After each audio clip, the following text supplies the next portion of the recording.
Tonight, music mogul Diddy lost his composure on the witness stand after R&B icon Usher broke his decades-long silence to support Cassie's allegations of abuse. On day 2 of this landmark federal trial, Usher shocked the courtroom by revealing that when Cassie first confided in him about years of mistreatment, he was warned by influential industry insiders to keep quiet. Now with Cassie, 8.5 months pregnant, returning to face Diddy's legal team, the stakes couldn't be higher. This trial isn't just about one woman's fight for justice. It's about the unraveling of Diddy's carefully cultivated legacy and the reckoning of an industry long accused of protecting its own. As the heavy courtroom doors prepare to open, the tension is almost tangible. A shaft of sunlight slices through the tall windows, catching the swirling dust in its beam. A silent witness to years of justice handed down on that very floor. Dust that has seen lives changed, empires rise and fall, and secrets finally dragged into the light. Today the weight in the room feels heavier than ever. In mere moments, one of the most powerful figures in modern music, Sean "Diddy" Combs, will face allegations that go far beyond gossip columns and headlines. Day 2 marked a turning point because when Usher took the stand to support Cassie's harrowing claims, the trial stopped being about rumors. It became about truth, and that truth is now unfolding in real time. That brisk morning, a low murmur rippled through the courtroom gallery. Camera shutters snapped in rapid succession. Phones trembled in the hands of journalists and spectators alike. Even the court reporter, accustomed to documenting every word in this solemn space, momentarily froze when Usher's name echoed across the room. The R&B icon walked forward with quiet resolve, his posture composed, but his expression steeled for the emotional weight of what he was about to share. From the moment his voice broke the silence, the tone of the trial shifted. The usual rhythm of courtroom procedure, dates, charges, legal jargon, gave way to something raw and deeply personal. Usher didn't just testify, he told a story, one about friendship, about promises made in the dark, and about the crushing silence that comes when power tells you to look the other way. Why did he choose this moment, this platform, to finally speak? What happens when one of the most protected men in entertainment, Sean "Diddy" Combs, publicly loses his cool in front of the world? As the judge's gavel struck the bench, Usher began detailing a conversation from years earlier when Cassie, then a rising star, reached out to him in desperation.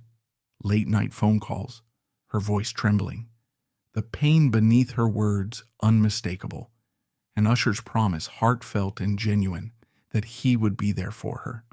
But when he tried to fulfill that promise, he was met with a wall of resistance. Executives with influence, lawyers with threats. The message was clear: speak out, and your career goes down with hers. In that moment, the courtroom became more than wood-paneled walls and courtroom rituals. It became a battleground where celebrity, integrity, and justice collided. The events unfolding weren't born overnight. They were decades in the making. This was the unraveling of a relationship once bathed in red carpet glitz and platinum records. A relationship that began with promises and ended in silence and fear. Insiders, many choosing to remain anonymous, have since described a pattern: sudden tour cancellations, management teams ignoring calls, entire projects mysteriously shelved. The deeper question lingered. If you tried to help Cassie, would you be next? By the end of Usher's opening testimony, one thing had become clear. This wasn't just about Cassie anymore. His words shattered the polished veneer of a billion-dollar music empire and revealed the human toll behind the headlines. Diddy sat just feet away, his expression unreadable. But the world had already seen the cracks form, And now, as the prosecution begins to build its case, we brace for a storm of revelations, of truths long buried under fame, influence, and fear. The trial ahead won't just be about one man. It will test the conscience of an entire industry. In the final seconds before the courtroom doors open, the atmosphere is thick with anticipation, like the breathless stillness before a thunderstorm breaks. A single beam of early morning sunlight cuts through the towering windows, illuminating floating specks of dust that shimmer like gold in the silence. Photographers line the rear wall, fingers twitching on their shutters. Reporters grip their microphones, eyes flicking between the defense table and the witness stand. Even the court reporter pauses, her fingers hovering just above the keys. The room, grand and hushed, feels suspended in time, on the brink of something historic. The bailiff's gavel cracks through the air, jolting the room to attention. The crowd goes still. All eyes fix on the entryway as Sean Diddy Combs enters. Immaculately dressed, his presence deliberate, his expression carefully measured. He walks with the ease of someone used to commanding a room, but beneath the surface there are signs of strain, a faint rigidity in his shoulders, a tightness around his jaw. At the defense table, his attorneys shuffle papers, casting quick glances at him as if gauging his mood. Across the aisle, the prosecution team sits still, focused, like predators, waiting for the moment to pounce. To the casual observer, this might look like just another high-profile celebrity trial. More headlines, more spectacle. But this isn't about scandal. It's about power, exploitation, and what happens when silence is weaponized. This is a federal case involving charges of sex trafficking and racketeering, leveled against one of the most influential figures in modern music. The accusations span years and stretch across continents. Claims of psychological manipulation, physical abuse, and an alleged network of enablers. At the center of it all is Cassie Ventura. Once seen as a rising star under Diddy's mentorship, she now returns to the stand 8.5 months pregnant, following days of emotional and harrowing testimony. Yesterday, the prosecution laid the foundation, a decade-long timeline backed by texts, voicemails, and witness accounts detailing coercion and fear. Cassie's delivery was calm but powerful, each word measured, each memory cutting. The defense responded aggressively, attempting to undermine her credibility by questioning her motives and memory. Yet with every objection and tense sidebar, the stakes only escalated. By the end of the first day, opinions were sharply divided. Was Diddy the powerful manipulator the prosecution claimed? Or was this a calculated attack aimed at dismantling his empire? And now, on the second day of the trial, the narrative takes a dramatic turn. Raymond Usher. Raymond IV, better known to the world simply as Usher, prepares to testify. The Grammy-winning artist, whose voice helped define a generation of R&B, is no ordinary witness. When his name is called, even the most jaded reporters sit up straighter. Usher is more than a celebrity. He's a trusted voice, a friend to both parties, and on this stage, a rare connection between Cassie's private pain and the public reckoning now unfolding. In a case already dense with emotion, influence, and consequence, his testimony may prove to be a turning point. The room holds its breath, waiting. At the heart of this unfolding chapter is Usher's decision to take the stand, a move that shifted the energy of the trial and peeled back another layer of the industry's tightly guarded facade. Speaking in low, steady tones, he recounted a moment from years ago, long before headlines screamed of sex trafficking and racketeering, when Cassie called him in a panic. Her voice, shaking and strained, detailed experiences of demeaning treatment, unwanted advances, and a suffocating environment of control. Usher said he could still hear the fear in her words, as vividly as if it had happened yesterday. The way her voice cracked when she asked for help. The way she tried to explain that what was supposed to be a career-launching relationship had become a prison. He described meeting her backstage after shows, seeking out quiet corners in crowded venues, whispering reassurances in dressing rooms lit by vanity bulbs. Cassie, he told jurors, was torn between loyalty and fear, fame and freedom. He remembered making a promise to use his voice and influence to protect her, but when he reached out to powerful figures behind the scenes, he was shut down, not with threats exactly, but with warnings cloaked in diplomacy. If he pursued it further, they said, his career could suffer. Major label executives, top managers, and tour organizers all delivered the same message: don't make trouble. The show must go on. That moment of revelation lit up the courtroom. Jurors leaned in. The prosecution seized the opening, framing Usher's testimony as evidence that Cassie's experiences weren't isolated incidents or exaggerated claims, but part of a well-worn pattern. A pattern protected at the highest levels of the entertainment world. Industry experts called by the prosecution nodded in agreement. They explained that it wasn't uncommon for artists, especially women, to be caught in exploitative contracts and pressured into silence. Usher's voice broke slightly as he revealed the moment he finally broke his silence. Not at a press conference, not on a talk show, but in a voicemail. Just days before the trial resumed, Usher had left Cassie a voice message. In it, now entered into evidence, he apologized for staying silent all those years. He told her she wouldn't stand alone anymore. He assured her that the truth would win out. As the recording played, the courtroom fell silent again. Only this time, it was filled with the rawness of regret and resolve. Usher's voice, shaken but clear, echoed through the chamber. As the message ended, something shifted. For the first time, Diddy's composure cracked. The tension in his jaw was unmistakable. His eyes flicked toward the witness stand, and a bead of sweat traced a path down his temple. Abruptly, he stood and began walking toward the jury box, prompting a flurry of objections from his own attorneys. The judge called for order, but the moment was already etched into history.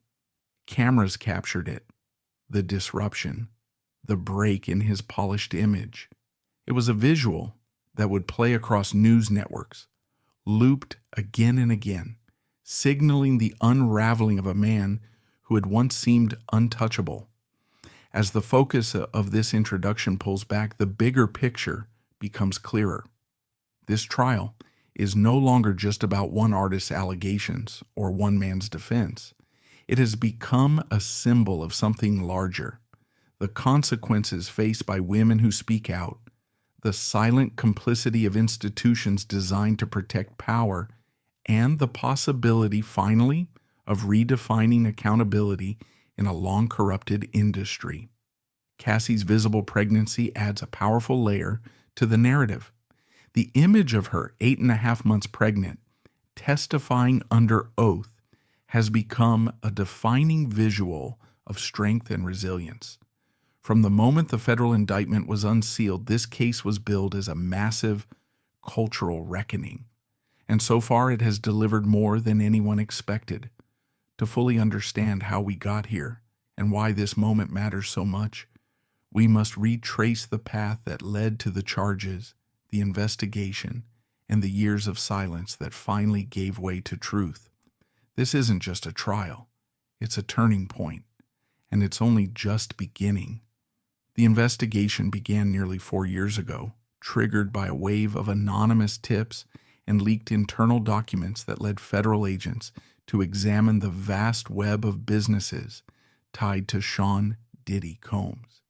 At the center of that web was Bad Boy Records, but the reach of his empire extended far beyond music, encompassing film production, fashion labels, liquor partnerships, and stakes in tech companies.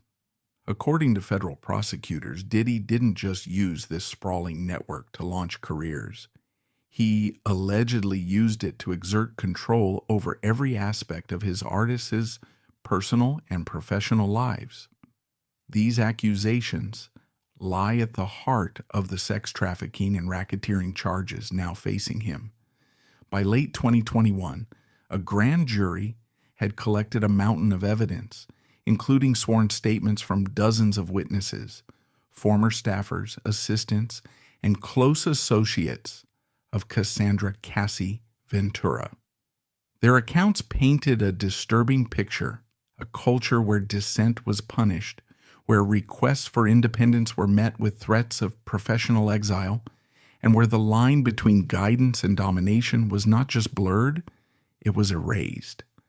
Prosecutors described a tightly organized system of silence, with top-level executives quietly instructing others to isolate witnesses, tour managers altering travel plans on short notice, and agents warned to stay quiet or risk losing their careers.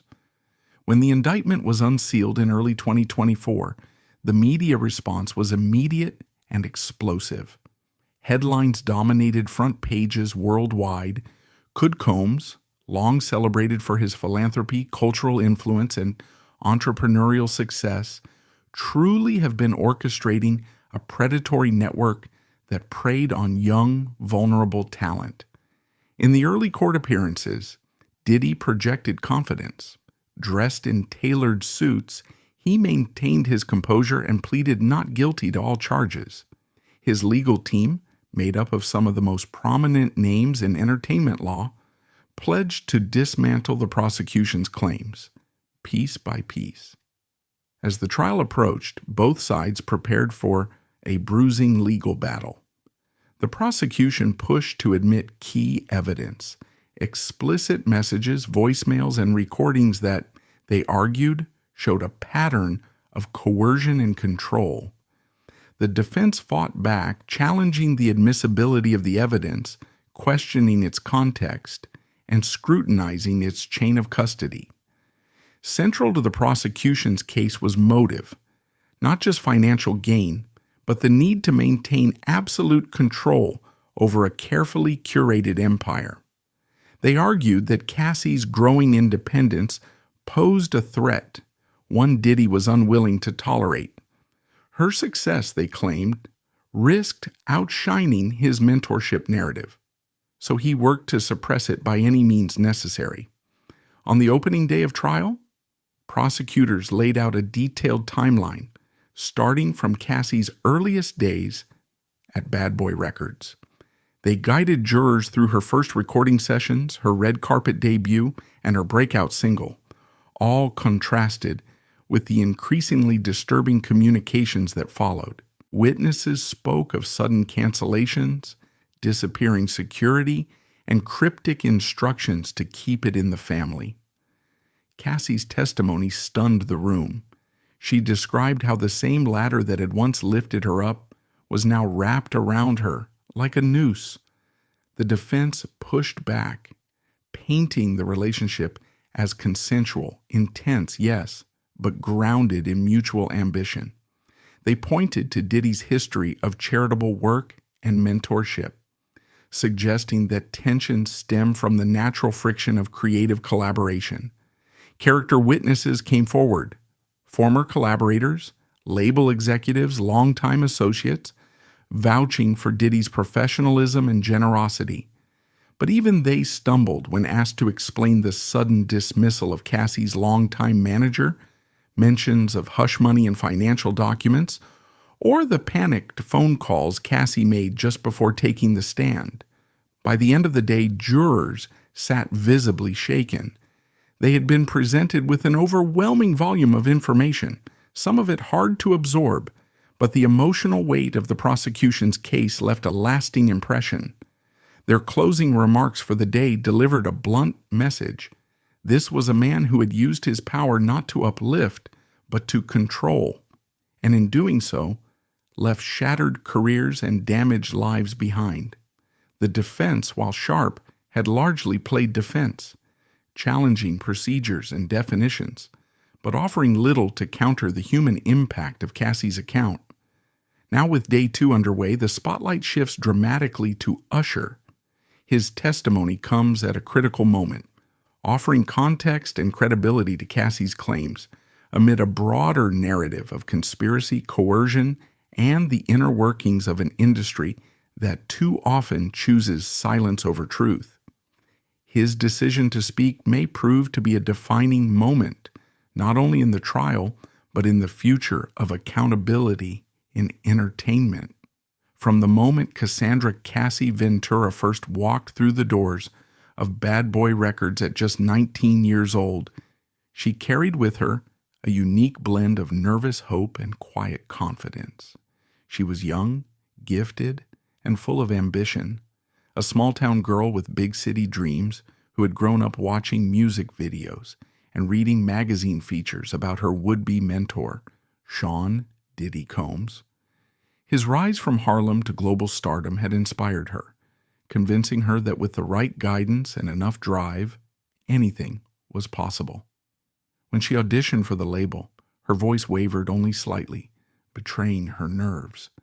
But beneath the surface was a fierce determination. Cassie knew this might be her one shot to break out of obscurity. In the beginning, their relationship appeared mutually beneficial. Diddy threw his full weight behind her debut single, leveraged his industry connections to get her featured on soundtracks, and secured high-profile photo shoots that introduced her to the mainstream. Cassie responded with gratitude and loyalty. In every interview, she credited Diddy with discovering her and believing in her talent. Their public appearances on red carpets, at industry parties, and in glossy magazine spreads projected the image of a protective mentor guiding a rising star. But behind the scenes, the relationship began to shift in unsettling ways. The first red flag came about 6 months into their partnership. Cassie had shown up for a scheduled meeting, excited to hear feedback on a new demo, only to find Diddy waiting alone in a dimly lit studio room. He began with praise for her work, but the conversation quickly veered into personal territory. A compliment here, a suggestive comment there, things that initially seemed harmless, but the tone shifted. When she tried to excuse herself, he blocked her path, claiming he needed her for business matters.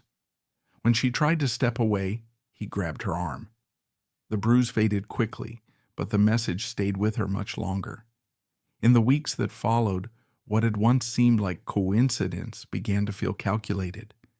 Meetings were scheduled in isolated locations. Long drives to creative retreats in remote estates became common. Late-night phone calls demanded updates, not about music, but about Diddy's personal affairs. The line between mentorship and something more controlling was becoming harder to ignore. Cassie made attempts to distance herself.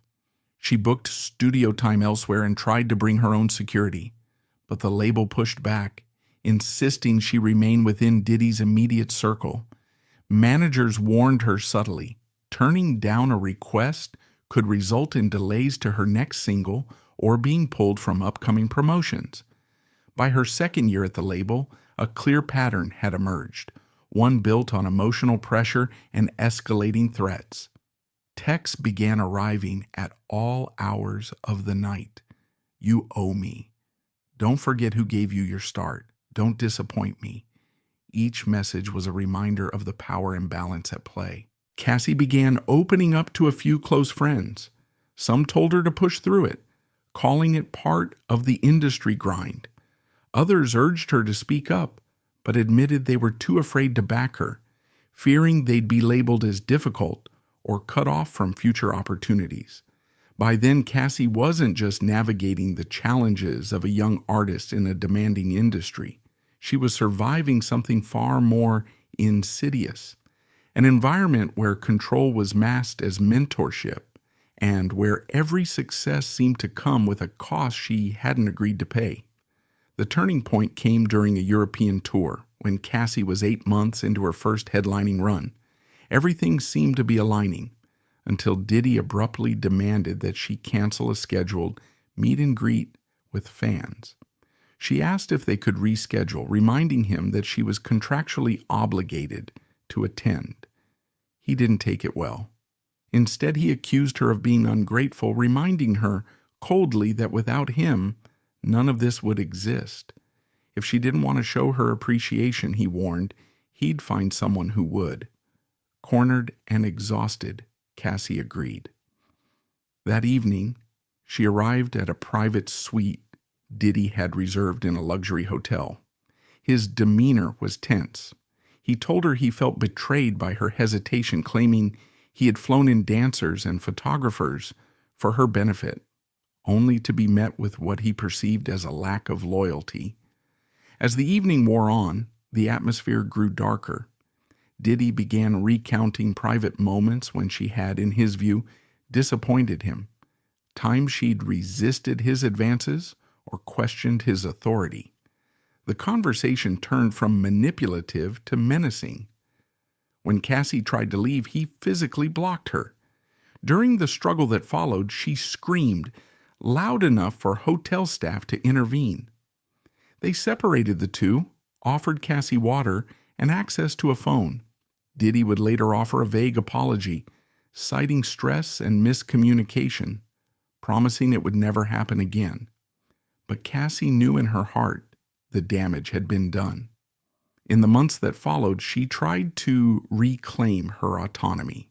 She sought therapy under a pseudonym. She opened up to her mother through encrypted messages. A close friend who worked in law helped her explore her rights discreetly. But every time she moved toward independence, the machinery of the label pushed back hard. Visa denials, last-minute studio cancellations, and ominous phone calls from executives who once claimed to support her, now warning her not to test the limits. Despite the fame, money, and public appearances, Cassie felt increasingly isolated. Emotionally, she was unraveling. Some nights she couldn't eat. The blinking cursor on her screen, once an invitation to create, became a symbol of dread. She questioned her own memories, wondering if she was misreading his actions, if she was exaggerating. But then came the flashbacks, the late-night hotel suite, the threatening texts, the way his hand would linger too long in photographs. It became impossible to ignore what had happened. She began documenting everything. In private journal entries, she wrote about the unease, the shame of performing happiness during interviews, all while her reality was crumbling behind the scenes. Her contracts, she realized, were structured to keep her tethered to him, giving his company the final say on creative decisions, veto power over marketing, and full control of her touring schedule.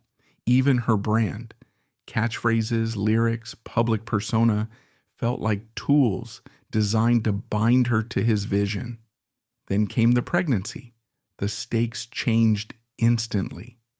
By the time the trial began, Cassie was 8 months pregnant, her body visibly bearing the promise of a new life. And with that life came a sense of urgency she couldn't ignore. She attended court sessions between doctors' appointments, every step a quiet rebellion against the forces that had tried to silence her for years. The exhaustion, both physical and emotional, was overwhelming, but the contractions reminded her of what was at stake, of why she had to keep going. Therapy became her anchor. Many sessions were held via encrypted video calls to avoid detection.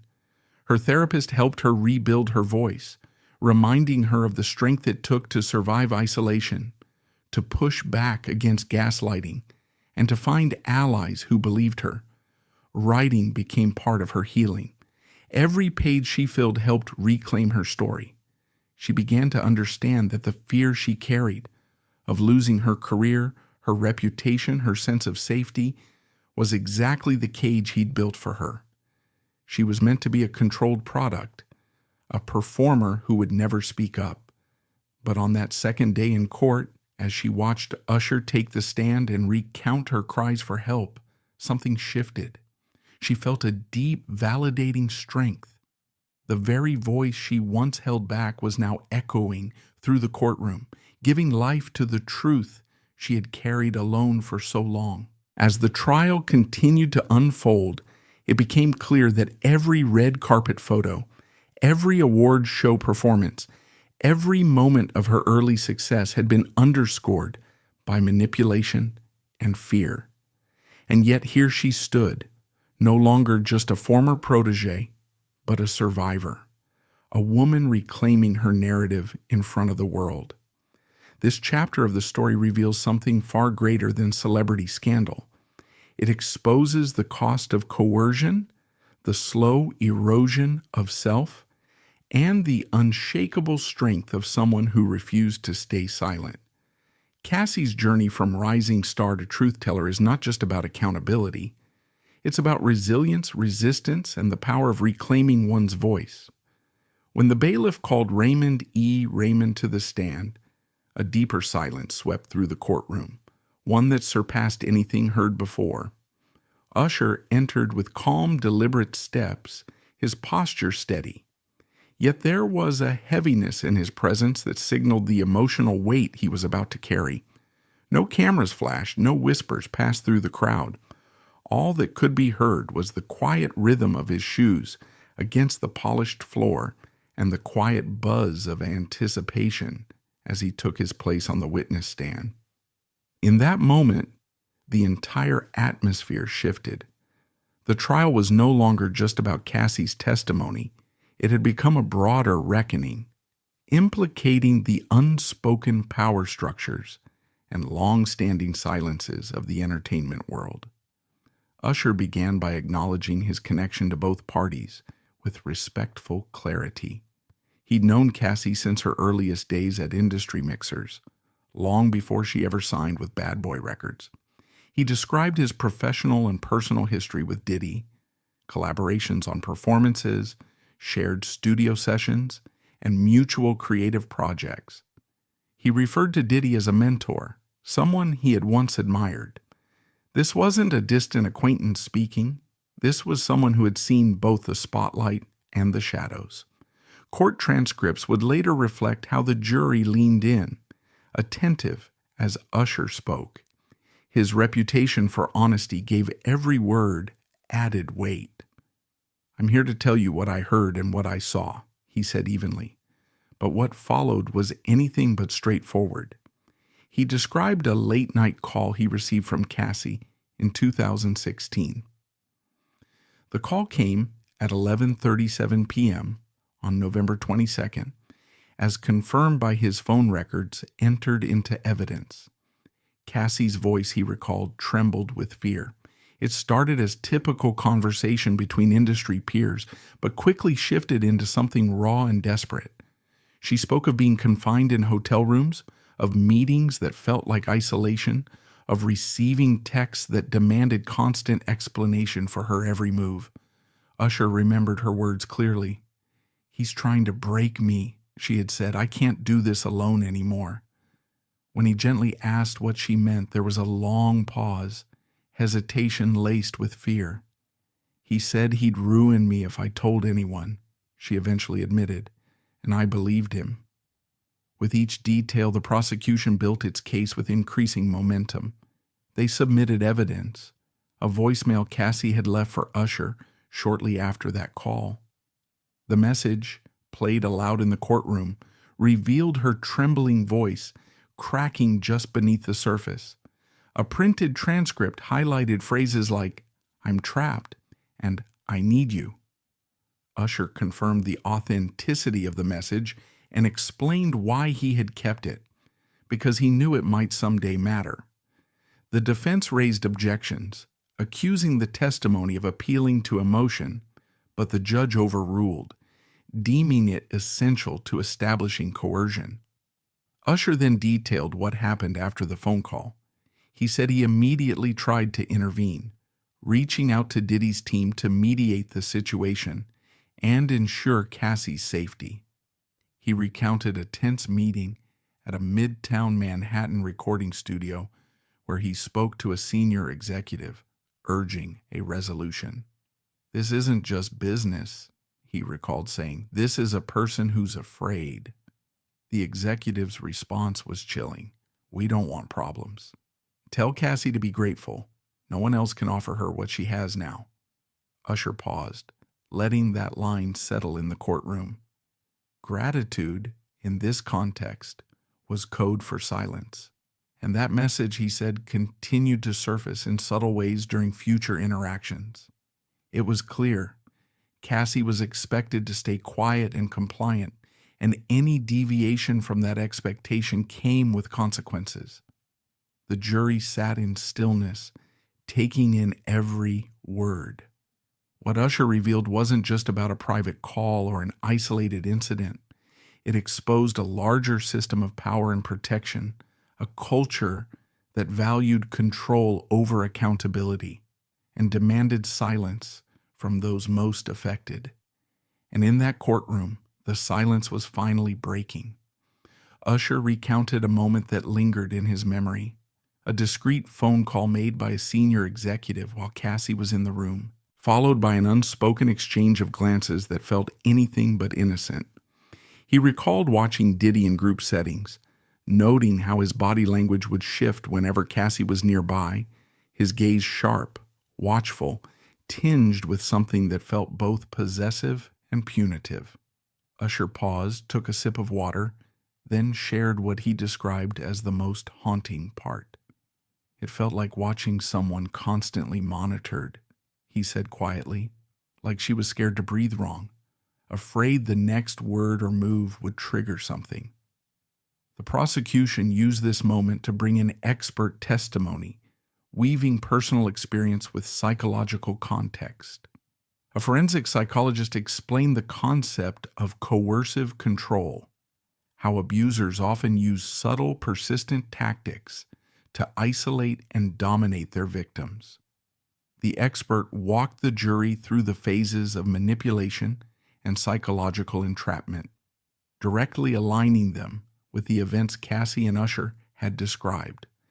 This integration of lived experience and professional insight gave the jury a more nuanced understanding of abuse.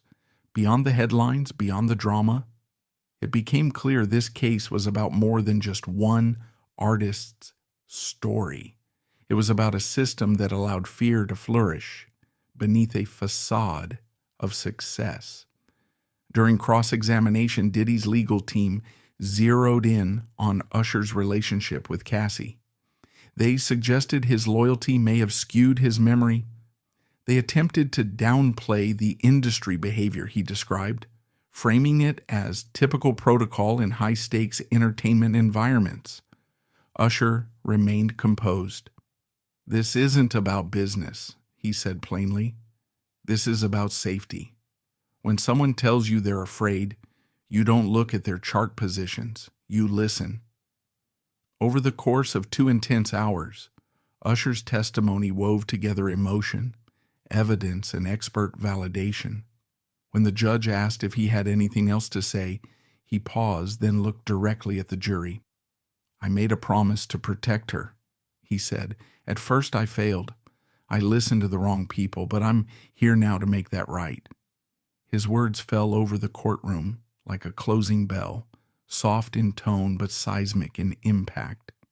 There was no reaction, just stillness, no applause, no outbursts, just the kind of silence that happens when something undeniable settles over a room. Within minutes, the outside world began to respond. Social media erupted, with Usher's name trending globally. The hashtag #BelieveSurvivors surged alongside clips from the courtroom. Industry executives, many of whom had remained silent until now, issued cautious statements distancing themselves from the case. Outside the courthouse, supporters of Cassie lit candles and held signs reading, "We hear you," and "Silence is complicity." Meanwhile, Diddy's team moved quickly, reportedly crafting a crisis strategy in hopes of preserving what remained of his image and business empire. Usher's testimony marked a turning point. The trial, once focused narrowly on accusations, had expanded into something far bigger, a confrontation with the unspoken codes that have governed the music industry for decades. This wasn't just about a single relationship or a single abuser. It had become a referendum on complicity, power, and what happens when the silence finally breaks. The public, now watching closely, was left with a sobering question. What does it take for one voice to shift an entire culture? And what is the cost, personally, professionally, and emotionally, of staying quiet in the face of injustice? The moment the judge's gavel struck after Usher's final words, a subtle shift took place, not just in the room, but in Diddy himself. The once confident music mogul seemed to shrink in his seat. His designer suit, once a symbol of control and authority, now looked more like a costume, too tight, too scripted. His face went expressionless, as though his mind was struggling to keep up with a reality unraveling too quickly. Then came the tell, a sharp clench of his jaw, the muscles in his neck tightening like drawn wires. He turned toward the jury box, his gaze scanning each face as if searching for someone to blame, or perhaps seeking reassurance that never came. There was a flicker of something not seen before. Panic. The quiet, dawning realization that the empire he'd spent decades building might be slipping through his fingers. In those first few moments of this reaction phase, the courtroom's air changed. What had been a formal setting became something taut, electric. His defense team leaned in urgently, whispering across the table, scribbling notes and sliding them across the polished wood. But Diddy sat frozen. Slowly, he raised a hand to his temple, fingertips lightly pressing as though trying to calm the chaos within. Cameras from the press gallery captured a faint tremble in that same hand. Not a sound could be heard. The silence pressed in on all sides, weighty and complete. Gone was the composed titan of day one. What sat in his place now was a man who looked cornered, stripped of the armor that had always shielded him. When the bailiff called a short recess, Diddy rose abruptly, his chair skidding across the floor. His stride was fast, shoulders hunched, head low, with bailiffs close behind guiding him through the hallway crowded with spectators. Phones flashed, shutters clicked. Reporters and supporters lined the corridors, cameras flickering like lightning. But behind the swagger that remained on the surface, there was a crack in the foundation. At one point, he paused near a paneled mahogany wall, one hand pressed flat against it, his breath visibly labored. His head dipped low, not in humility, but in something closer to private despair. When the courtroom reconvened 20 minutes later, the contrast was undeniable. The man who returned bore little resemblance to the figure who had walked in the day before. There was no confident stride, no defiant glance toward the gallery, just a man moving slowly, eyes trained on the defense table, avoiding eye contact with the jury, the press, and most pointedly, the witness stand where Usher had sat. His legal team leaned in supportively, soft pats on the shoulder, quiet reassurances, but Diddy seemed detached, staring out across the courtroom, as if trying to steady himself in a place he no longer recognized. He glanced briefly at the jury box, then shifted his gaze to the rows of public seating where Cassie's supporters sat silently, their presence undeniable. Then came the first official response. His lead attorney turned to him and asked, "Mr. Combs, would you like to address the testimony presented this morning?" Diddy hesitated. His lips parted, then closed again, as if searching for the right words, or unsure whether to speak at all. When he finally responded, his voice was low, measured, but carried an unmistakable edge of tension. "I respectfully disagree with the narrative Mr. Raymond described," he said. "I have always treated Miss Ventura with respect. Any claims to the contrary are simply not accurate." That response set the tone for what followed, a calculated attempt by the defense to undercut Usher's testimony. They launched a methodical rebuttal, challenging procedural details, objecting to the introduction of certain exhibits, and questioning the context of the phone records submitted into evidence. They suggested alternate explanations for the late-night call Usher referenced, arguing that it could have been related to standard label coordination or travel logistics. They insisted the voicemail had been misinterpreted, its tone and intent taken out of context. Through it all, Diddy sat still, watching each argument unfold.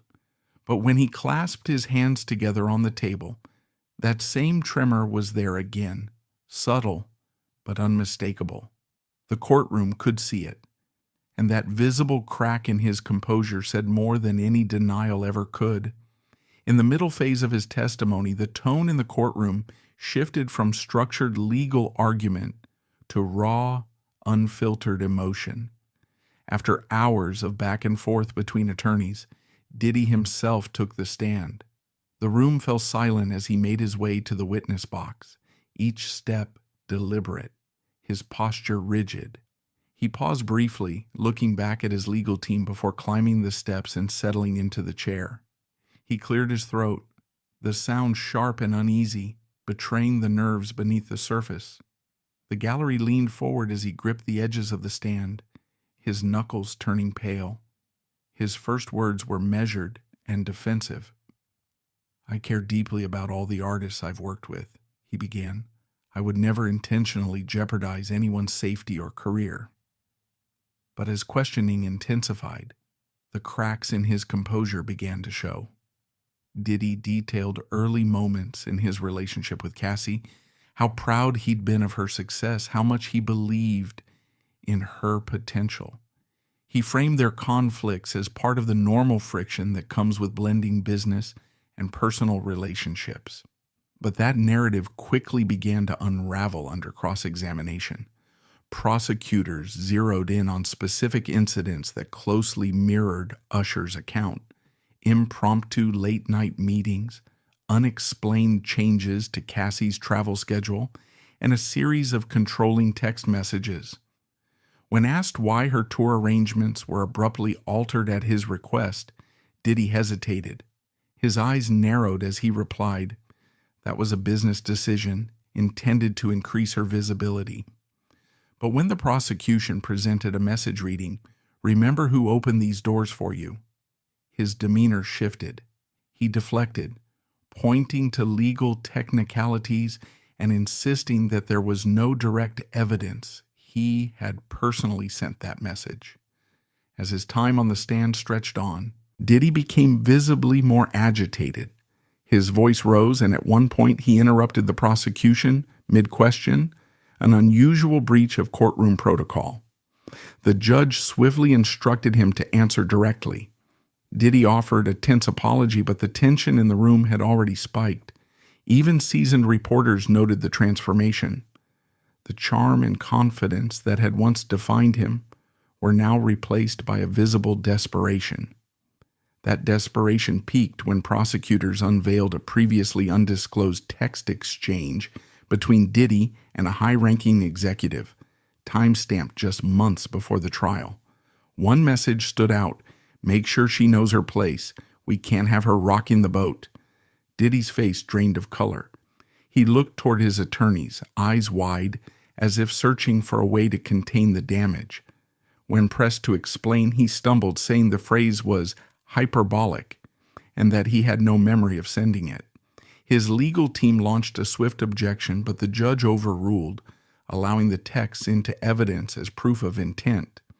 By the final stage of his testimony, Diddy's poise had unraveled. He slouched forward, resting his chin on his hands, his breathing shallow and audible. When asked how he felt knowing Cassie was pregnant during the events in question, his voice cracked. He claimed he didn't learn about her pregnancy until after the messages had been sent. But the jurors exchanged glances, skepticism clearly mounting. During a brief recess, reporters noted that Diddy was seen pacing in the hallway, suit jacket removed, running his hands through his hair, a far cry from the unflappable figure, the public was used to seeing on stages and red carpets.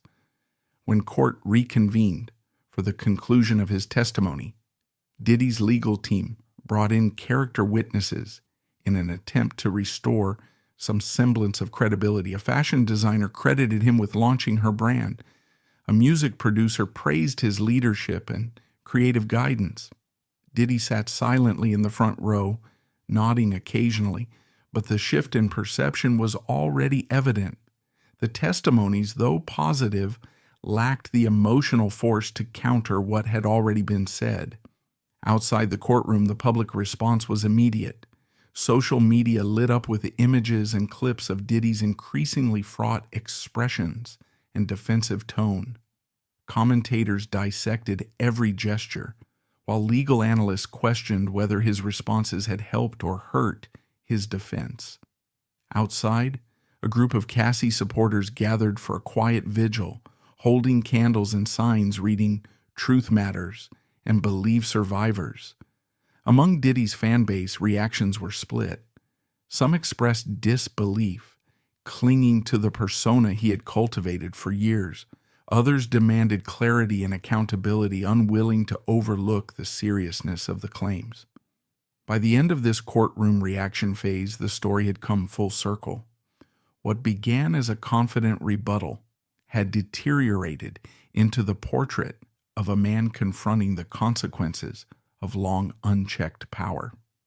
The arc of the testimony reflected a dramatic unraveling, first disbelief, then defensiveness, followed by emotional collapse under the weight of undeniable evidence. What lingered in the air was no longer just the fate of one individual, but a broader reckoning. A cultural icon had been stripped of the myth, and both the court and the public were now left to examine what remained. As the trial reaches some of its most emotionally charged moments, the court takes a deliberate pause to bring in expert witnesses, legal scholars, former prosecutors, and forensic psychologists, whose analysis helps both the jury and the public make sense of the complex layers unfolding inside the courtroom. In this section, we hear from three such voices, each offering a unique perspective on the evidence and testimony from day two. The heavy oak doors swing open once more, and three experts enter the room, each carrying laptops and folders. Their calm, professional demeanor stands in stark contrast to the intense emotion that has defined the proceedings thus far. First is Dr. Melissa Grant, a respected forensic psychologist specializing in coercive control and trauma within intimate and professional relationships. She's followed by Professor Alan Weiss, a seasoned legal scholar whose work on RICO statutes and white-collar crime has helped shape key federal prosecutions. The third is Janet Malin, a former assistant U.S. attorney renowned for her precision in witness preparation and courtroom strategy. Their presence marks a transition from emotional testimony to structural analysis. The trial has shifted from a battle of narrative to a deeper inquiry into how those narratives align with legal precedent and psychological science. Dr. Grant takes the stand first. In a composed but commanding voice, she introduces the focus of her testimony, analyzing how the behaviors described in Cassie's and Usher's accounts align with established models of coercive control. She explains that coercive control is not about isolated incidents of abuse, but rather a calculated cumulative strategy to strip an individual of autonomy. To clarify, she references a widely cited 2018 study on victim patterns, breaking coercion into 5 stages: love bombing, isolation, intimidation, degradation, and normalization. She matches each of these stages with incidents already described in court. The early admiration of Cassie's talent, love bombing, the late-night sessions that removed her from friends and advisors, isolation, the threatening messages, intimidation, private insults and belittlement, degradation, and finally the apologies and reconciliatory gestures meant to reset the cycle? Normalization. She then goes deeper, drawing parallels between Cassie's experience and a case study involving a music executive who used professional dependency to manipulate rising artists. Dr. Grant explains the biological impact on victims, including how chronic exposure to stress hormones rewires the brain's fear response, often resulting in what's known as learned helplessness. A hush falls over the courtroom as jurors reflect. Could Cassie's trembling voice and voicemail recordings and inconsistencies in her testimony be symptoms of trauma rather than proof of fabrication? Dr. Grant answers without hesitation. Yes.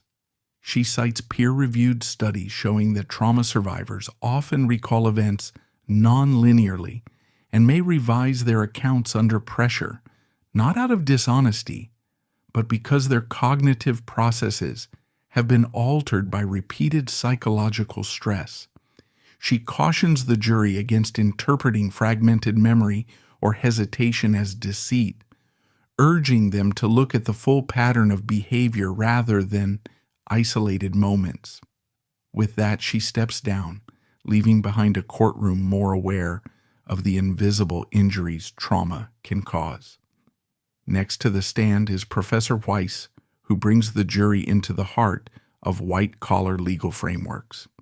He begins with a brief history of the Racketeer, Influenced and Corrupt Organizations Act, RICO, enacted in 1970 to dismantle organized crime. He explains that under RICO, prosecutors must not only prove illegal acts occurred, but that they were part of a coordinated, ongoing criminal enterprise. Weiss draws a direct line between the allegations against Diddy and the statute's core requirements. He argues that directives allegedly issued to tour managers, senior executives, and others within Diddy's business empire amount to a coordinated pattern of racketeering activity. He cites the Supreme Court's 1994 decision in United States v. Turcotte, which expanded the definition of enterprise to include both legitimate and illegitimate business entities. By that definition, Weiss argues, Bad Boy Records and its affiliated companies meet the legal threshold of an enterprise operating under Diddy's centralized control. He walks the jury through the legal standard for pattern, explaining that just two predicate acts, such as coerced cancellations and threatening text messages, can satisfy RICO if they show relatedness and continuity. The jury listens intently as Weiss connects dots between seemingly disparate events and underscores how influence, when abused across multiple layers of an organization, moves from mismanagement into the realm of organized misconduct. His testimony reinforces the prosecution's broader argument that this case is not just about personal betrayal, but about systemic abuse of power within an enterprise designed to protect the abuser. The trial, already unprecedented in scope and impact, has now moved into territory few anticipated, where psychology, law, and lived experience intersect to paint a comprehensive picture of control and consequence. And as the day continues, the courtroom audience knows they're not just witnessing a trial. They're watching a long-standing system begin to answer for itself. To reinforce his analysis, Professor Weiss walks the jury through a pivotal 2015 appellate case in which a high-profile entertainment executive was successfully prosecuted under the RICO statute for leveraging contractual power to exploit young performers. He points out the similarities between that case and the one currently before them, highlighting how courts accepted testimonial evidence, insider messages, contemporaneous communications, and expert analyses that closely mirror what has been presented throughout this trial. His breakdown of the legal benchmarks helps the jurors look past the drama of media coverage and focus on what matters in the courtroom, how federal law defines and proves organized misconduct. In his closing remarks, Weiss issues a reminder that an acquittal doesn't mean the accused is proven innocent, only that the prosecution failed to meet its legal burden. He stresses that their duty as jurors is not to weigh emotion or reputation, but to determine whether the totality of the evidence points to the existence of a coordinated criminal enterprise. Weiss ends his testimony by underscoring the broader significance of the trial. This case, he says, could set a lasting precedent for how figures in the entertainment industry are held accountable under federal racketeering laws. As he steps down from the stand, the courtroom shifts again, buzzing not with speculation, but with a new awareness. That legal theory now carries as much weight as personal accounts. Next, former Assistant U.S. Attorney Janet M. Lynn rises to testify. Her perspective is shaped by years of prosecuting high-profile cases in the Southern District of New York. She begins by addressing the importance of witness preparation and how prosecutors evaluate credibility. Drawing on Cassie's timeline, Mullen outlines the pattern of disclosure, her use of encrypted communications, the consistency of her private journal entries, and the corroboration provided by Usher's testimony. She contrasts Cassie's steady progression with typical retractions seen in cases where victims are pressured or intimidated into silence. But Cassie never withdrew. She stood firm, offering vivid, emotionally detailed accounts under oath. Emlyn shifts next to the introduction of digital evidence. With clarity and precision, she walks the jury through how voicemails, text messages, and metadata were authenticated. She explains how timestamps, server logs, and sworn chain of custody documentation verified the integrity of the data. The digital trail, she says, is not just supportive, it's foundational. She details the cooperation between federal agencies and private cybersecurity firms in verifying that none of the materials had been altered. For a jury that may be unfamiliar with the technical side of forensics, her explanation brings clarity, demonstrating that digital records can be as reliable as live testimony. As she concludes, Emlyn turns her attention directly to the jurors. The law doesn't demand perfection, she says. It demands that doubt be reasonable.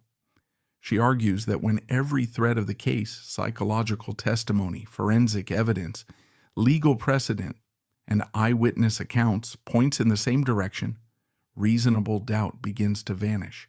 She cautions the jury not to let celebrity cloud their judgment. Fame can impress, she says, but it cannot protect someone from the consequences of their actions. With those words, she leaves the stand. The courtroom is quiet again, this time not out of tension but contemplation. The final stretch of the trial now hinges on a single question. Does the mountain of evidence meet the high standard that justice demands? And if it does, what does that mean for the balance of power in an industry long ruled by silence?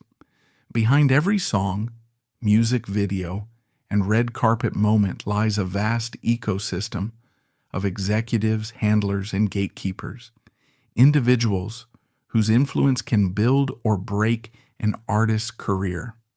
In Cassie's case, those same figures became silent accomplices in a system designed not to protect her, but to protect one of the industry's most powerful men. This section exposes how insiders prioritized image, profit, and brand loyalty over the safety and autonomy of a woman in crisis. It started with a single directive: keep Cassie happy, on schedule, and quiet. Shortly after she left that first voicemail for Usher, a high-level meeting took place inside a private suite at one of the major label's offices. Around a polished mahogany table sat A&R directors, tour managers, publicists, and legal counsel. Their task: to craft a unified response.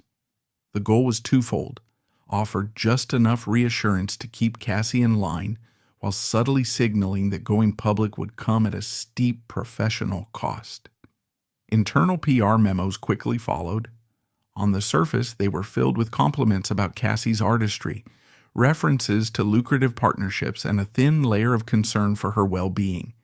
But behind closed doors, the tone was far more urgent. Leaked emails revealed that staff were instructed to monitor her social media for any sign of dissent. One memo outlined contingency plans. If necessary, her contract could be quietly terminated under a non-disclosure agreement, effectively erasing her from the label's future. Tour managers found themselves caught between two agendas. They received sudden orders to reroute private jets, change hotel arrangements, and restrict backstage access. Security protocols shifted overnight. When Cassie asked why, she was told it was routine logistics, a convenient excuse that kept the truth hidden. Behind the scenes, it was clear. Protecting the bad boy brand came first. Cassie's well-being was secondary. The financial pressures were even more insidious.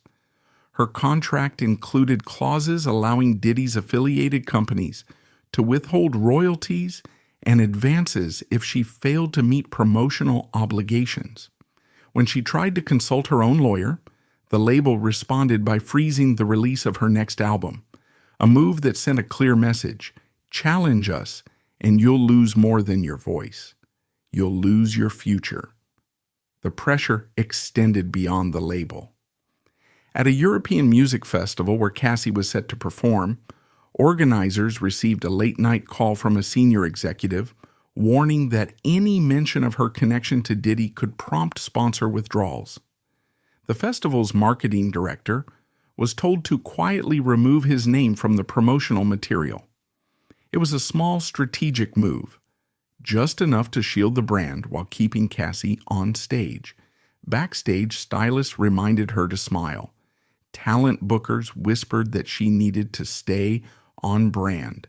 Security teams were instructed to deflect media questions to the official spokesperson. Anyone who pushed back found themselves sidelined. Promotion campaigns vanished. Interview requests were denied.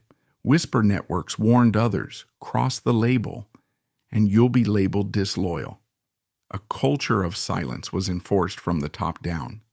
The legal team reinforced it with expansive NDAs, agreements that didn't just prohibit Cassie from discussing specific events, but also required her to preface any public comment with a disclaimer that what she said was unverified, unless cleared by label attorneys.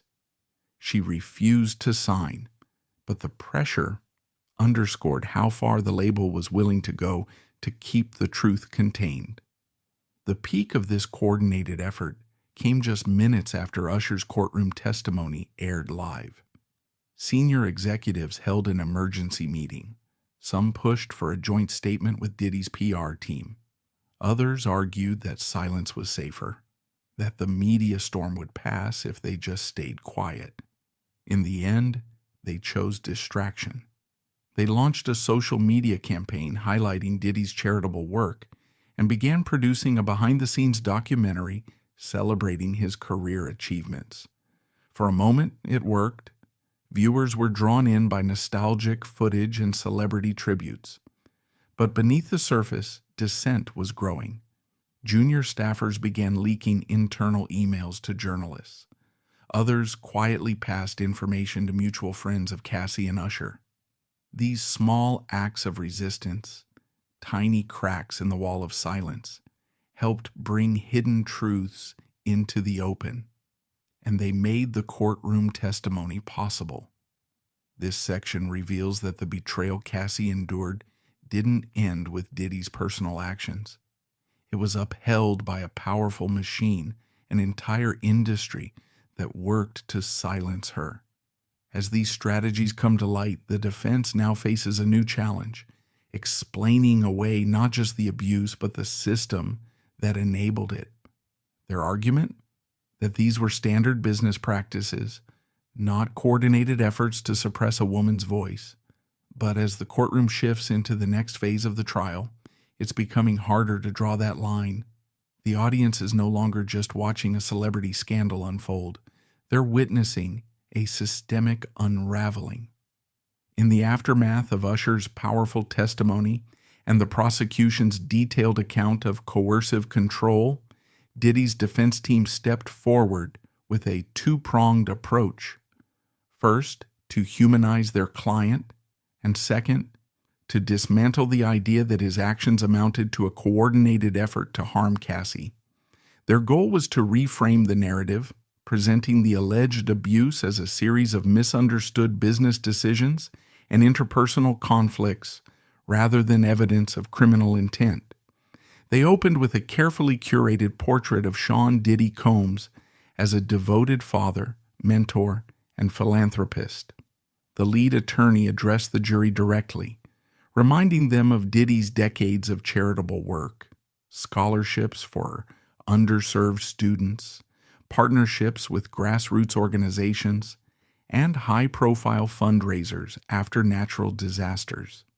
Short video clips showed him visiting children's hospitals and speaking at youth leadership events, reinforcing an image of compassion and community commitment.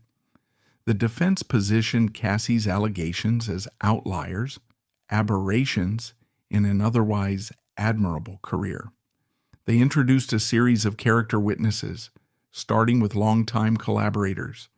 A veteran producer described Diddy as someone who stayed late in the studio to help emerging talent. "He's driven," the producer said, "but it's all about the music, nothing sinister."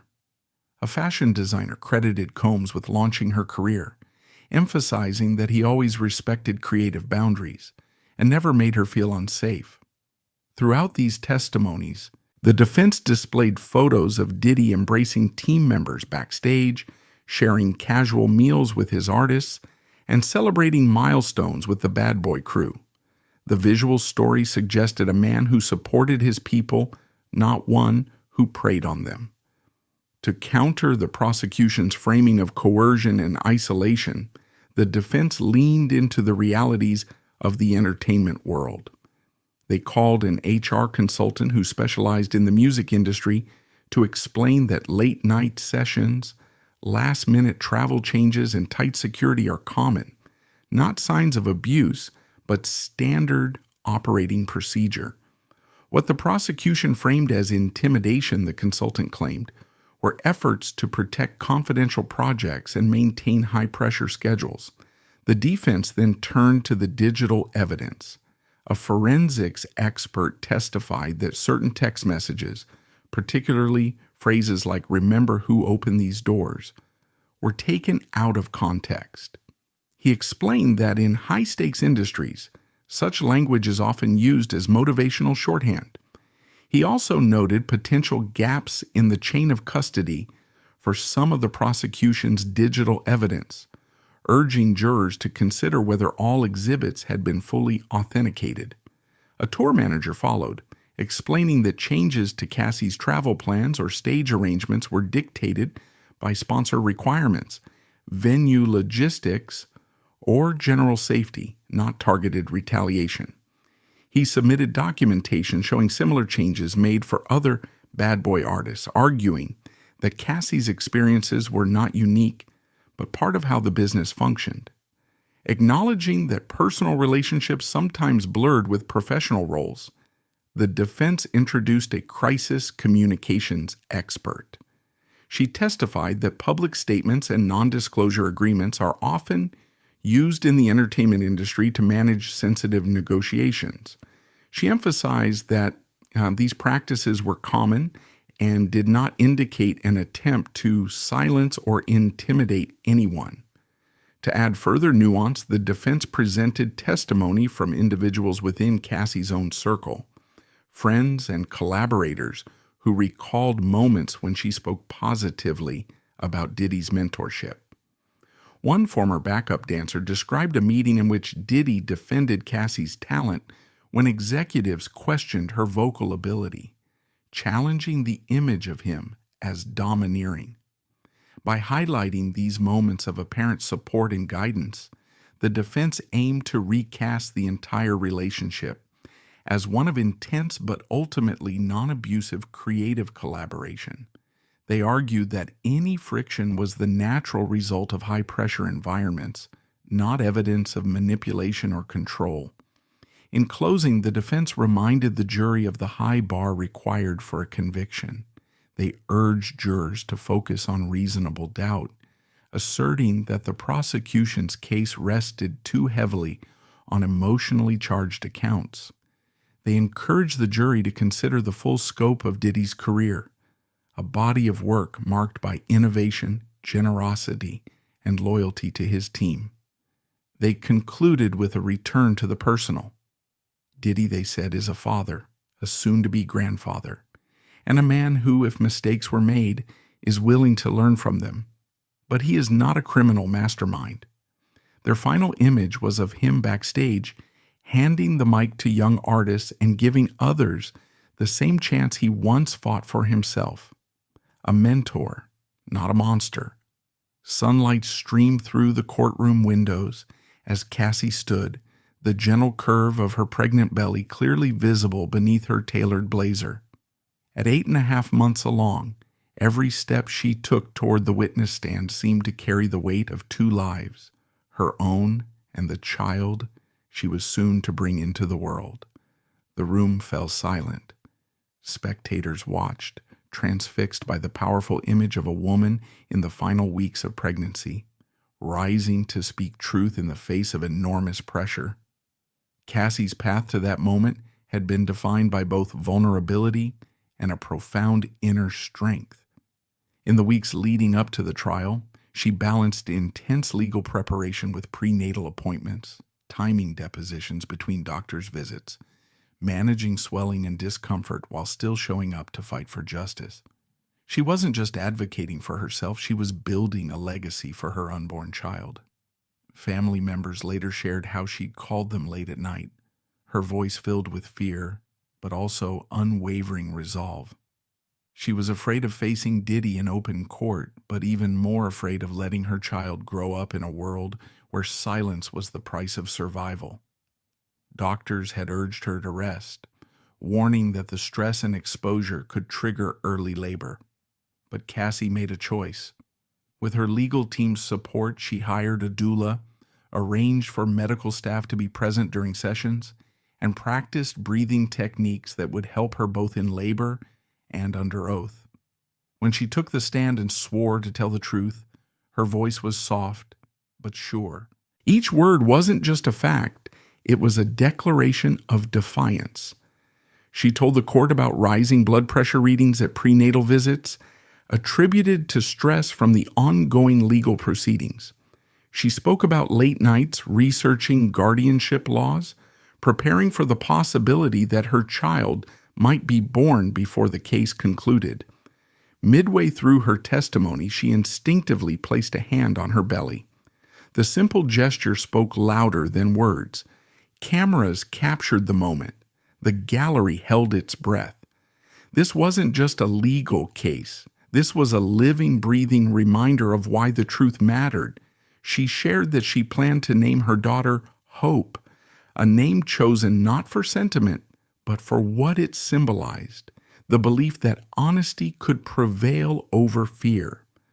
Crossing to the lectern, one hand cradling her belly, Cassie's every step was an act of resistance, of grace under pressure. The courtroom lights glinted off her hair as she took the microphone, her presence commanding, her resolve palpable. She spoke of sleepless nights spent reviewing legal documents, illuminated only by a lamp, and the quiet rise of her stomach. She recalled her first prenatal visit after the voicemails to Usher had become public, when her OB/GYN, Dr. Layla Morales, expressed concern and offered emotional support. "Your health is priority, doctor," Morales had texted. "We'll get through this together." That message became her anchor during the most difficult days. Cassie even described the exact moment her baby first kicked during testimony, a sharp, sudden nudge as the prosecutor asked about internal emails. "I think she's reminding me she's with me," she whispered to the court reporter, momentarily breaking the room's formality with quiet tenderness. She explained the logistical maze of appearing in court while on modified bed rest, medical transport coordination, support friends guiding her through security, court sessions wrapped around fetal monitoring. She praised her doula Marisol, seated in the gallery, eyes brimming with tears as Cassie described their late-night breathing drills, practiced in courthouse hallways to manage panic and blood pressure spikes. Then came the emotional core of her testimony, the toll of facing her alleged abuser while carrying her child. Cassie described waves of anxiety, the physical jolt each time Diddy entered the courtroom, and the solace she found in clutching a small locket with a sonogram photo tucked inside. She held it up for the jury. "This is why I endure," she said, her voice cracking but clear. "For her." She reflected on what it meant to bring new life into the world amid such adversity. Naming her daughter Hope, she said, wasn't a cliche. It was a conscious act of taking back power. Every time she had been threatened, dismissed, or silenced became part of the story she would pass on. Her daughter wouldn't inherit a legacy of intimidation, but a testament to courage. In her final words, Cassie addressed the courtroom directly. "I stand before you as a mother who refuses to be silenced, as a woman who chose to speak even when it was easier to stay quiet. I carry my child not alone, but with the belief that truth, once spoken, can set us both free." A stillness settled over the room as she returned to her seat, the only sound her steady breath. Her eyes shimmered, not with defeat, but with quiet triumph. Though weeks remained until her due date, Cassie's testimony became the emotional center of the trial, a powerful human story that grounded the legal arguments in real stakes. Her presence on the stand reminded everyone that behind every headline and transcript was a mother, fighting not just for justice, but for the future her child deserved,